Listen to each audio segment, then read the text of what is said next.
Nunca esteve tão em alta a grande polêmica da comparação entre empresas caras contra empresas baratas. E qual seria a melhor estratégia para uma carteira de longo prazo? Isso se dá nesse momento principalmente porque nós tivemos nos últimos anos uma grande apreciação das empresas consideradas mais caras, principalmente ligadas aí ao setor de tecnologia. Mas será que isso é uma verdade? Para responder isso para vocês, eu resolvi trazer nesse vídeo um backtest, comparando as duas estratégias de investimento dos últimos 13 anos, responder para vocês qual foi a melhor. E principalmente se essas estratégias conseguiram vencer o Ibovespa no longo prazo. Eu vou antecipar para vocês que eu fiquei extremamente surpreso com o resultado final dessas carteiras. Bom, mas fica muito vago definir o que é uma empresa barata, o que é uma empresa cara, sem argumentos objetivos. Então, neste vídeo, eu resolvi utilizar o modelo de Factor Investing para definir os modelos, para investir, os fatores de investimento e principalmente me dizer quando será o momento de compra e o momento de venda dos ativos. Então, basicamente, deixa eu trazer aqui para vocês. Então, basicamente, nós precisamos primeiro definir o que é uma empresa cara e o que é uma empresa barata objetivamente. Para isso, utilizando aí os fatores de investimento, eu escolhi a relação de preço sobre lucro, que é um indicador aí muito famoso e muito conhecido de todos. E uma das funções desse indicador é sim mostrar para nós se aquela empresa está barata ou cara para ser comprada naquele determinado momento. Essa relação nos mostra o quê? Nos mostra a comparação do lucro dos últimos 12 meses com relação ao preço atual. Se o preço atual está muito esticado, essa relação vai ficar muito alta, Enquanto o preço está baixo, está depreciado no mercado, nós temos uma relação menor, ou seja, então aquela empresa estaria sobrevalorizada quando o preço estica e a empresa estaria mais barata quando o preço cai. Para vocês entenderem isso, eu vou mostrar aqui para vocês no gráfico, Então notem aqui, nós temos uma empresa que não é considerada uma empresa de crescimento, como é uma empresa do setor bancário. No caso, estamos olhando aqui Banco do Brasil, Em cima nós temos a relação do preço e embaixo aqui a relação do preço sobre o lucro, Então notem como nesse tipo de empresa nós temos aqui uma variação, do PL entre lá o fator 10 e o fator aqui 2, 1 no auge da crise, Então aqui a empresa estava muito barata, aqui a empresa estava mais cara, Mas notem como esse fator se torna muito pequeno quando nós comparamos aí com a empresa com um PL muito mais alto, Então aqui no caso nós estamos observando a WEG, que é uma empresa que se valorizou muito nos últimos meses, e nós temos aqui uma relação de preço sobre lucro muito mais esticada, Então, basicamente, a grosso modo, o que o mercado espera aqui, pessoal? O mercado esperaria o quê? Que a WEG, como empresa, no futuro, vai entregar um resultado muito maior do que hoje com relação ao Banco do Brasil, Então, aqui, a empresa de crescimento teria uma promessa de retornos maiores, enquanto a empresa aí, normal, uma empresa que não possui tanto crescimento, nós deveríamos esperar aí uma receita mais contida, uma receita mais igual, uma receita não tão diferente dos últimos anos, Então, basicamente é isso que o mercado espera, por isso nós não vemos aí múltiplos tão altos aqui na relação de preço sobre lucro com relação ao setor bancário, com relação ao setor aí de crescimento, no caso aqui nós estamos falando da WEG. Agora, a pergunta de $1 milhão é o quê? Será que comprar empresas de crescimento, ou seja, empresas que o mercado já precifica elas como mais caras, é uma melhor escolha do que comprar empresas mais baratas? Para isso, para a formação dessa carteira, como eu fiz? Eu trouxe aqui o quê? Eu trouxe os fatores, além dos fatores de investimento, que consideram preço sobre lucro, e o volume.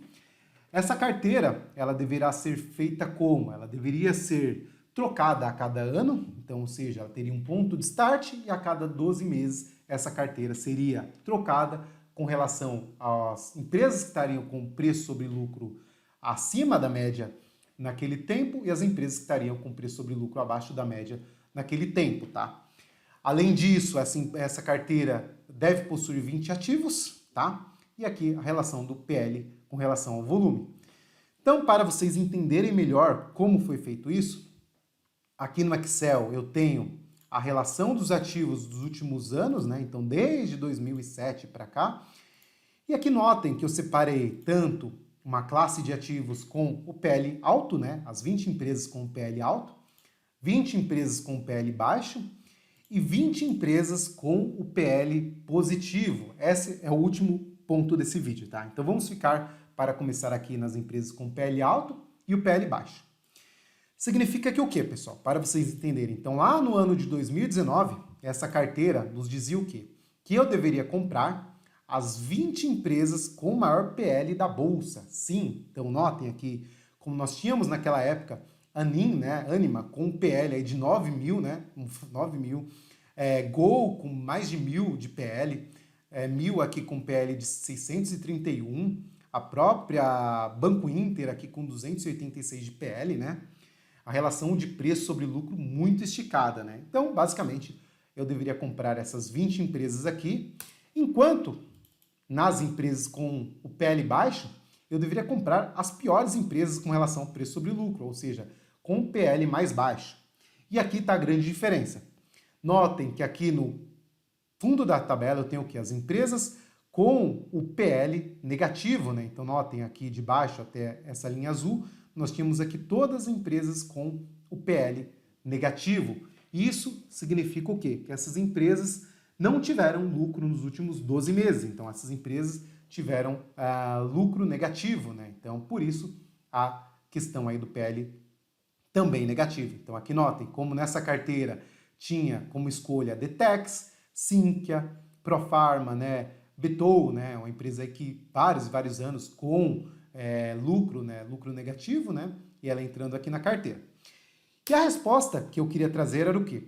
Qual foi a performance dessas duas carteiras aí com relação a todos esses anos? Então, ou seja, será que comprar empresas que estão caras no mercado traria um retorno positivo? Ou será que comprar as empresas baratas no mercado traria um retorno positivo? Na literatura, e os grandes investidores de mercado, nós temos aí em praticamente todos os livros, eles citando que devemos comprar empresas com a relação preço sobre lucro, com a relação baixa, ou seja, empresas baratas. Não vale a pena, numa carteira de longo prazo, comprar empresas caras. Nós vamos então responder isso. Então, aqui vocês estão vendo o resultado do Ibovespa, das empresas com PL alto e as empresas com PL baixo. Então, olhem isso daqui, que surpreendente. Desde 2007 até 2020, eu considerei por que esses anos? Porque aqui nós tivemos o quê? Nós tivemos de 2007 a 2008 o grande crash da Bolsa, né? Então o crash de 2008. Depois nós tivemos o mercado de recuperação em 2009. De 2010 a 2015 nós tivemos o grande mercado de baixa aqui no Brasil. E de 2016 até 2020 é a recuperação do mercado. Então, basicamente essa carteira pegou aí todos os cenários possíveis, né? Mercado de alta, mercado de baixa e mercado lateral. Vale citar que toda estratégia deve ser colocada a teste, colocada a fogo, né? Em diferentes mercados, não só no mercado de alta ou não só no mercado de baixa. E notem que curioso, pessoal. Enquanto o Ibovespa, nesse período aqui, teve um retorno de 59%, desde 2007 para cá, nós tivemos um retorno dentro da carteira de PL alto de 140%, ou seja, um retorno muito maior, praticamente aí mais de 2 vezes, né, o retorno do Ibovespa. E a carteira com PL baixo? A carteira com PL baixo nós tivemos também um retorno superior ao Ibovespa, porém menor do que a carteira com PL alto. Note aqui que o retorno foi de 98% ao longo desses anos.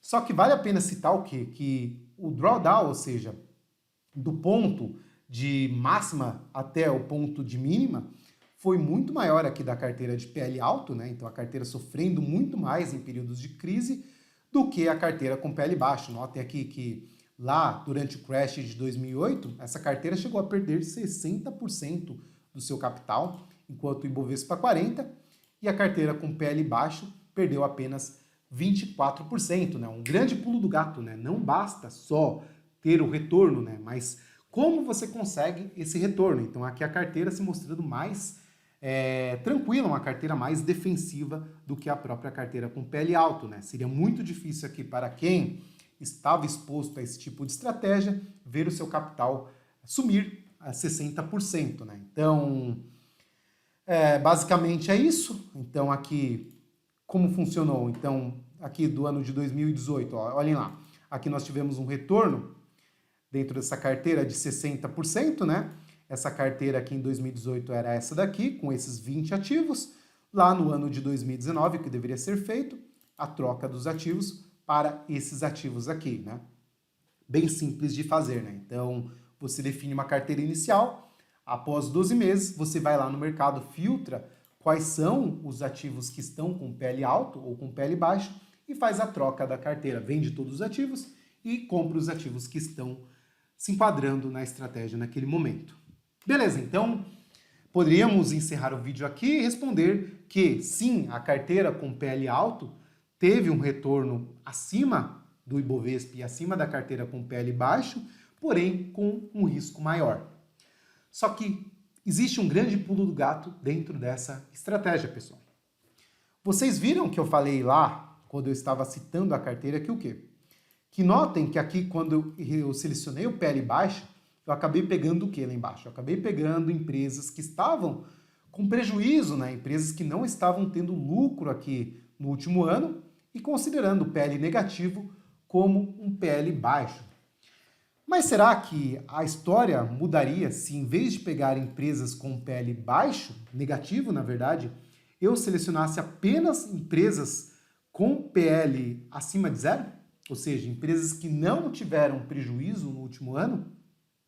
Vamos ver o que aconteceria nessa estratégia. Então aqui, essa terceira carteira busca apenas comprar ativos que estão com o seu PL acima de zero no último ano. Então notem como essa carteira aqui no ano de 2019, ela selecionou aqui esses ativos, né? Então tivemos aqui o banco ABCB, tivemos a Light, aqui tivemos também a Profarma de novo aparecendo, CEMIG, né? Aqui a Brap, né? Várias empresas aí conhecidas aparecendo nessa lista. E aí que está o surpreendente, né, pessoal? E até se explica talvez um pouco essa questão. Eu vou colocar aqui para vocês agora o retorno dessa carteira nos últimos 13 anos. Então está aqui o retorno da carteira que exclui os PLs negativos e compra os menores PLs do mercado. Então, essa carteira nos últimos 13 anos teve um retorno de 851%. 851%. Além de ela ser mais resiliente que a carteira de PL alto na crise, né? Ela ainda conseguiu entregar um retorno muito, muito superior, tanto à carteira do PL baixo, ou PL negativo, quanto o Ibovespa, quanto a carteira do PL alto. Ou seja, selecionar empresas que estão baratas no mercado, porém que entregaram lucro nos últimos 12 meses, tem um retorno muito, muito, muito acima da média. E por que isso? Investigando o porquê que isso acontece, voltando aqui na seleção dos ativos, nós podemos ver o que, pessoal? Olhem que os retornos que essa carteira gerou ao longo do tempo foram assimétricos em alguns ativos. Então, nós tivemos aqui, por exemplo, aqui na General Shopping, né, que é GPCP, se valorizando aí mais de 200% naquele período. Nós tivemos aí uma valorização dessa empresa aqui, que é a CBR6, né, de mais de 100% também naquele período. Então tivemos aqui empresas com excelente retorno. Notem que no ano de 2018 nós podemos ver a mesma questão, né? Olhem lá. Aqui nós tínhamos empresas também, ó, aqui com excelente retorno, ó, 200% na JHSF. Notem como a JHSF lá no ano de 2018 estava barata, né, com essa visão, e a empresa aí se valorizou muito no período, entregando esses retornos assimétricos. O mais curioso que vocês podem entender é o quê? Mesmo que nós tenhamos aqui na carteira alguns retornos negativos, olhem aqui, ó, TIPS, né, essa empresa aqui entregando um retorno de menos 13, ou mesmo aqui, olhem aqui, a JBDU, né, que é da JB Duarte, se eu não me engano, entregando um retorno de menos 84%, as assimetrias, ou seja, aquelas ações que têm um retorno superior à média, consegue entregar um retorno muito maior para a carteira, né? Então, basicamente, esse foi o pulo do gato que eu tive com essa estratégia, né? Então, uma estratégia que se mostrou muito resiliente nos últimos 13 anos e com retorno extremamente acima da média, tá? Voltando lá para a apresentação, então nós podemos responder que o quê?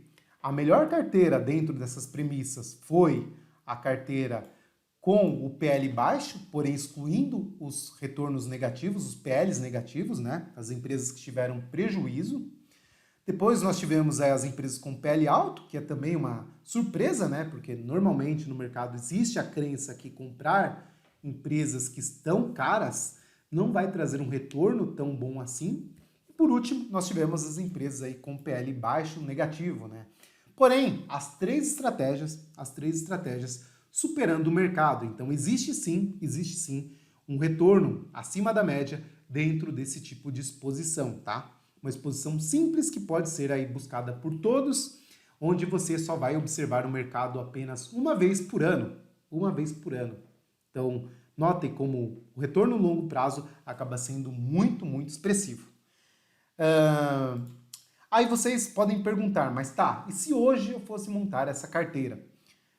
Basicamente, se nós tivéssemos a intenção de montar uma carteira como essa hoje, esses seriam os ativos que nós teríamos no mercado. Então, notem aqui, na carteira com PL alto, nós teríamos Lynx, teríamos Banco Inter, nós teríamos aqui a Lojas Quero Quero, né? Sinqia, Gafisa, Magazine Luiza, Local Web, JBS, Pets, temos aqui muitas empresas aqui da moda, né?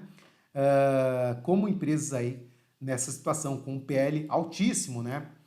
Nas empresas com PL baixo negativo, nós teríamos aí as empresas Bombril, a própria CSNA, a CA, né? Aqui várias empresas também conhecidas aparecendo nessa lista.